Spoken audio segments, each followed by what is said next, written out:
Après vous avoir parlé de l'histoire de l'ISS et du contexte historique dans lequel l'ISS a été construit, je vais vous parler de cette base spatiale non plus en tant que prouesse géopolitique, mais en tant que prouesse technologique. En gros, je vais répondre à la question qu'est-ce que l'ISS? Parce que j'en ai beaucoup parlé, enfin j'en ai parlé lors de la précédente vidéo, mais je ne suis pas rentrée dans les détails et dans la fonction de cette immense base spatiale. L'ISS, s'il ne faut retenir qu'une seule chose, c'est un laboratoire scientifique qui tourne autour de notre tête à 400 km d'altitude. Cet immense laboratoire spatial fait la taille d'un terrain de foot. Il mesure 108 mètres de long pour 73 mètres de large et 30 mètres de hauteur. À l'intérieur, il y a plus de 388 mètres cubes de surface habitable, ce qui est pratiquement le volume d'un Boeing. Cette base spatiale tourne à 400 km au-dessus de notre tête. Donc 108 mètres de long, 73 mètres de large, 30 mètres de hauteur, 420 tonnes, tourne. Ça va? Vous avez assimilé l'information? Non, parce que moi, la première question que je me suis posée, c'est pourquoi l'ISS ne tombe pas sur Terre ou pourquoi au contraire il ne dérive pas dans l'infini de l'espace. Et bien en faisant mes petites recherches, parce que je ne suis absolument pas astrophysicienne, j'ai compris qu'il y avait deux forces qui régissaient l'ISS. Tout d'abord la force gravitationnelle. Vous savez, c'est la force qui attire les objets vers la Terre, vers le centre de la Terre. C'est la force qui nous garde sur Terre en fait. Et donc en fait l'ISS, à 400 km, est constamment retenu et constamment attiré par cette force. Et en fait l'ISS ne fait que tomber sur la Terre. Mais il est régi par une autre force, la force centrifuge. Vous savez, c'est la force que quand on prend un virage trop vite, on est amené vers l'extérieur de la voiture. Et bien c'est cette force qui régit l'ISS. Non seulement d'être attiré vers la Terre, il est aussi attiré en dehors de sa trajectoire, donc en dehors de la Terre. En fait, par un équilibre des forces, parce que l'ISS tourne à 28 000 km/h, à plus de 400 km, et cette vitesse et cette distance ne sont pas choisies au hasard. Et c'est à cette distance et vitesse-là que les forces s'équilibrent et que l'ISS ne tombe pas sur la Terre et ne s'éloigne pas de la Terre. Mais je l'ai dit, l'ISS est lancé à 28 000 km à l'heure à 400 km de la Terre. 28 000 km/h. Est-ce que vous avez l'information? 28 000 km/h, c'est 16 fois le tour de la Terre en 24 heures. Toutes les 90 minutes, les astronautes assistent à un coucher de soleil ou à un lever de soleil. Je vous avoue, quand j'ai compris ça, je suis partie dans un délire philosophique sur le temps et je me suis dit, est-ce qu'ils avaient le même temps que nous? Parce que nous, on met 24 heures à faire un tour de la Terre, donc une journée. Eux, en 24 heures, ils font 16 fois le tour de la Terre. Donc est-ce que ça veut dire qu'ils ont 16 jours de plus? Est-ce que ça veut dire qu'ils sont dans le turfu?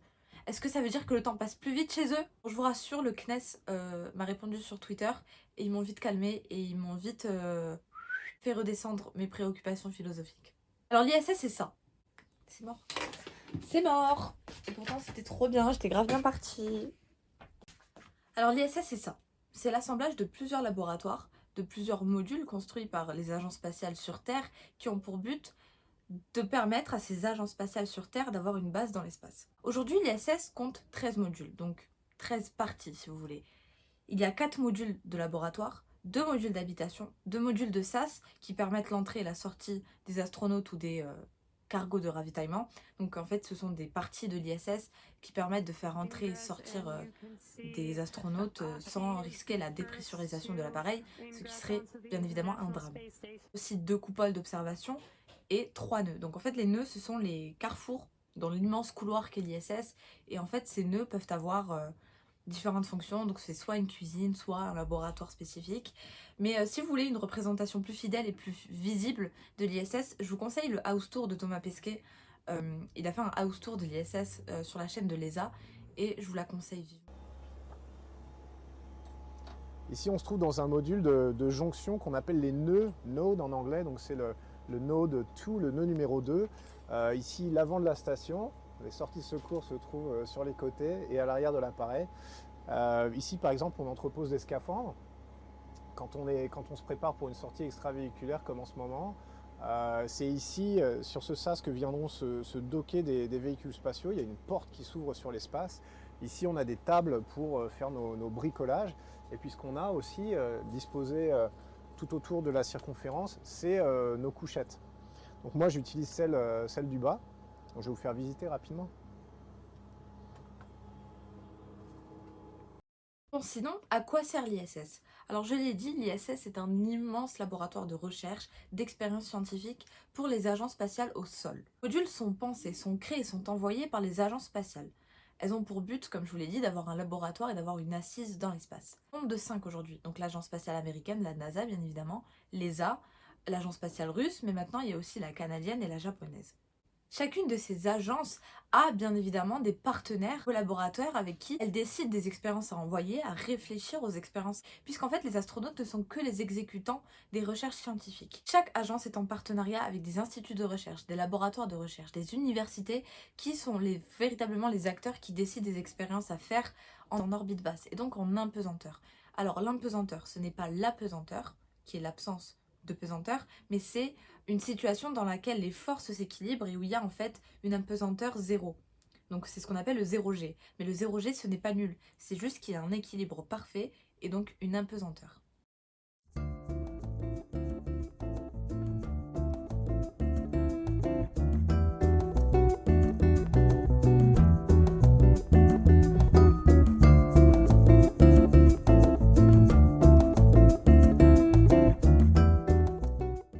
Il y a plusieurs domaines de recherche dans l'ISS. Il y a tout d'abord des recherches de physiologie humaine. Dans l'ISS, on essaye de comprendre le comportement humain, l'évolution du comportement humain dans une orbite basse, dans une impesanteur. C'est pour ça que les astronautes ont à leur disposition des tas d'équipements neurologiques, des radios, des scanners pour scanner leurs muscles, leurs os, enfin bref. Tout un tas d'expériences faites par des médecins au sol ou des scientifiques au sol qui permettent de comprendre comment un corps vieillit en orbite basse. Aussi des expériences beaucoup plus physiques, par exemple des expériences de mécanique des fluides. Donc on transporte des fluides dans l'ISS et on essaye de comprendre comment un fluide se comporte en orbite basse, ce qui nous permettrait en fait de comprendre comment un carburant se compose et comment on peut améliorer l'utilisation des carburants sur Terre. Il y a aussi l'observation et l'étude de la Terre et de l'espace. Ça peut permettre par exemple de réfléchir au nettoyage de l'orbite basse et de l'orbite plus haute, d'enlever les débris spatiaux. Ça c'est vraiment la mission principale de l'ESA qui, avec son programme Clean-up, il me semble, réfléchit à nettoyer l'orbite basse des débris spatiaux. Il y a aussi des expériences de biologie qui sont vraiment importantes. Là, le but, c'est de comprendre comment la vie évolue dans l'ISS et dans l'espace, mais aussi est-ce qu'on est capable de maintenir la vie de la faune ou de la flore. Donc là, ça se traduit par des expériences très amusantes, enfin qui nous paraissent amusantes, avec une astronaute qui faisait pousser de la salade, ce qui est un exploit, hein, parce qu'il n'y a pas de soleil et on ne peut pas arroser dans l'ISS. Donc l'ISS, c'est un laboratoire de recherche. Ça sert à faire de la recherche scientifique. L'ISS, il faut aussi le maintenir. Il faut savoir que la Station spatiale internationale est soumise à des radiations solaires très fortes, à des variations de température. Donc l'ISS passe de moins 150 degrés à plus 150 degrés. L'ISS n'a pas de pression, on est en impesanteur. Donc il y a vraiment tout intérêt et il est nécessaire de vérifier, réparer et constamment contrôler le bon fonctionnement des équipements. L'ISS, et ça c'est une grande partie des missions des astronautes et des scientifiques sur Terre, c'est la préparation de l'exploration spatiale future.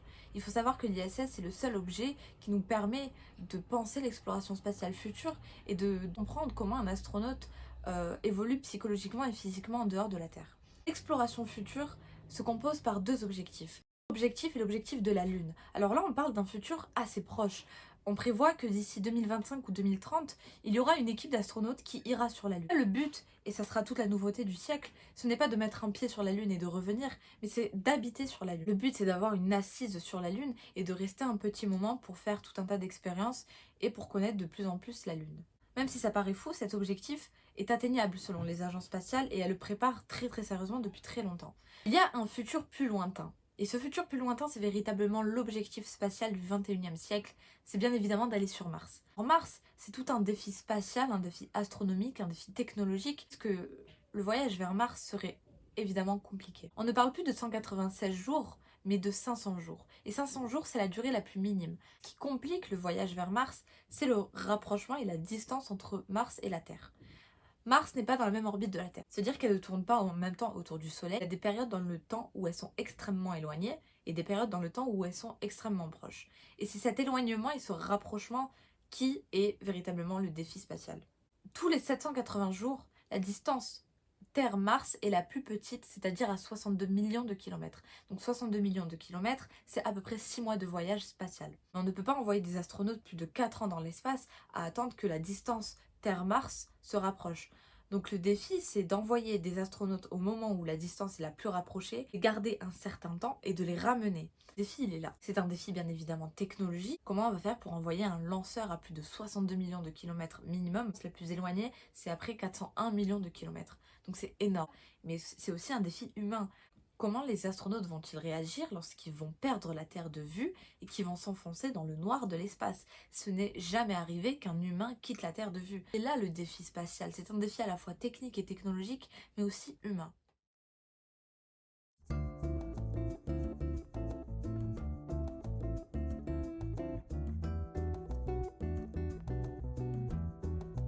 Et les challenges, quels sont les problèmes qu'on va rencontrer, qui vont rencontrer nos 3 astronautes le jour où ils vont décider de mettre le cap sur Mars? Eh bien, d'abord, c'est un voyage très très long. On parle de à peu près 910 jours en ce moment pour une mission aller-retour sur Mars. Et ça pose des problèmes de santé. Ça pose des problèmes pour le système musculaire, pour le système osseux, pour le système cardiovasculaire. Et puis surtout, ça pose des problèmes psychologiques. C'est jamais arrivé encore de perdre la Terre de vue comme ça et puis de s'enfoncer dans le noir total de l'espace. On ne l'a pas fait encore. On ne sait pas ce qui se passera dans la tête des gens quand le seul paysage qu'ils auront dans leur hublot pendant des centaines de jours, c'est une espèce de vide complètement immobile. Mais il y a aussi un futur très proche, voire un futur actuel. Le futur de l'ISS, c'est aussi l'apparition de partenaires privés dans la collaboration, dans le financement et dans la construction de projets pour lancer et envoyer des astronautes vers l'ISS. La plus connue d'entre elles, c'est bien évidemment SpaceX, la société de Elon Musk, qui a été fondée en 2002, mais qui depuis 2012 est véritablement un partenaire à part entière de l'ISS. D'abord, SpaceX a construit Falcon 9, le lanceur qui permet de propulser les astronautes vers l'ISS. C'est incroyable de se dire que c'est une société privée qui a construit cette fusée-là. Mais aussi, depuis 2012, c'est SpaceX avec son Dragon qui permet de ravitailler les astronautes en eau, en oxygène et en air. Le dernier exploit, c'est encore une fois SpaceX avec son Crew Dragon, la capsule qui est tout en haut du lanceur, qui a propulsé, qui a lancé, qui a envoyé et permis d'amarrer les 3 astronautes dont Thomas Pesquet lundi dernier dans l'ISS. Donc cette apparition des partenaires privés montre bien que l'exploration spatiale devient de plus en plus privée et de plus en plus accessible. Alors quand je dis accessible, je dis pas que demain on pourra aller sur la Lune. Mais je dis que, et c'est pas moi qui le dis, le monde ça a toujours été ça. On a tout d'abord envoyé des scientifiques, ensuite ce sont les entreprises privées qui sont allées conquérir des terres, et ensuite les terres sont devenues accessibles au grand public. Et donc le futur de l'exploration spatiale, c'est aussi les tourismes spatials qui se développent de plus en plus.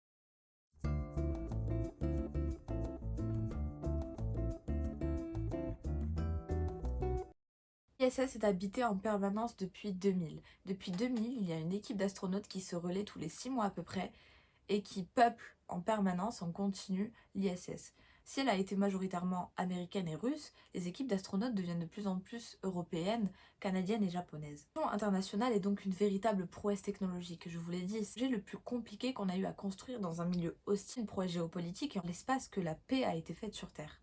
Mais plus généralement, et c'est pour ça que l'ISS est un objet qui me fascine, c'est par la connaissance, le partage de savoir, le partage technologique et le partage d'intelligence humaine que la paix a été possible et que l'union de ces intelligences ont permis de créer un objet aussi incroyable que l'ISS. C'est ça que l'ISS est véritablement un symbole pour moi, puisque c'est le symbole de prouesse technologique faite par le partage de la connaissance humaine et aussi une prouesse géopolitique qui a permis de penser et de faire la paix dans un temps de guerre incroyable. Et c'est aussi pour ça que je prends un malin fou à vous parler d'ISS.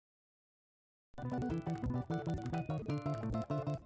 ça que je prends un malin fou à vous parler d'ISS et à vous parler de connaissances en général, parce que c'est ma manière pour moi, à très faible niveau bien évidemment, d'essayer de vous faire penser et d'essayer de s'unir, parce que l'humanité a en commun de l'ignorance. Et c'est par la connaissance qu'on sera unis et qu'on sera alliés et qu'on sera capable d'aller sur Mars. La vidéo vous aura plu, que je vous ai apporté 2-3 petites connaissances, que je vous ai incité à penser et que je vous ai si là et à jamais, ayez vraiment le courage de penser. Voilà, c'est fait!